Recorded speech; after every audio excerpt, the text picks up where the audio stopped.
স্রষ্টা বলেছেন, তুমি যাকেই আমার চেয়ে বেশি ভালোবাসবে আমি তাকেই তোমার থেকে দূরে নিয়ে যাব এবং তোমাকে একা করে রাখবো। তিনি আরো বলেছেন, কখনো বলবে না আমি তাকে ছাড়া বাঁচব না, তবে আমি তাকে ছাড়াই তোমাকে বাঁচাবো এবং পেছনের অনুগত সব আবেগ কেড়ে নিয়ে তোমাকে দিব্যি সামনে নিয়ে যাব। তুমি কি দেখো না, ঋতুরাও বদলাতে থাকে, ছায়া দেয়া গাছের পাতাও যায় শুকিয়ে, ধৈর্য হারিয়ে যায়, কিন্তু তোমার স্রষ্টা ধৈর্যশীল ও পরম দয়ালু। সেই ঝরে যাওয়া পাতার ডাল থেকেই আবার সবুজ পাতা গজায়।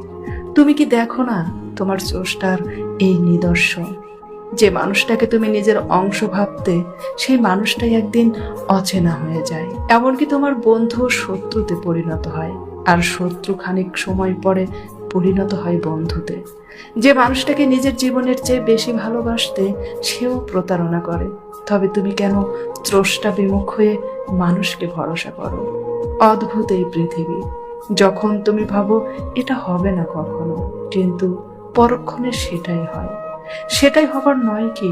তুমি বলো আমি পড়বো না, অথচ তুমি পড়ো। তুমি বলো আমি বিস্মিত হব না, অথচ তুমি বিস্মিত হও। এবং সবচেয়ে বিচিত্র বিষয় হচ্ছে, তুমি বলতে থাকো আমি মরে গেছি, অথচ তুমি বাঁচো, অথচ তুমি বেঁচে থাকো। তোমার স্রষ্টা তোমাকে বাঁচায়, তোমার স্রষ্টা তোমাকে বাঁচিয়ে রাখে।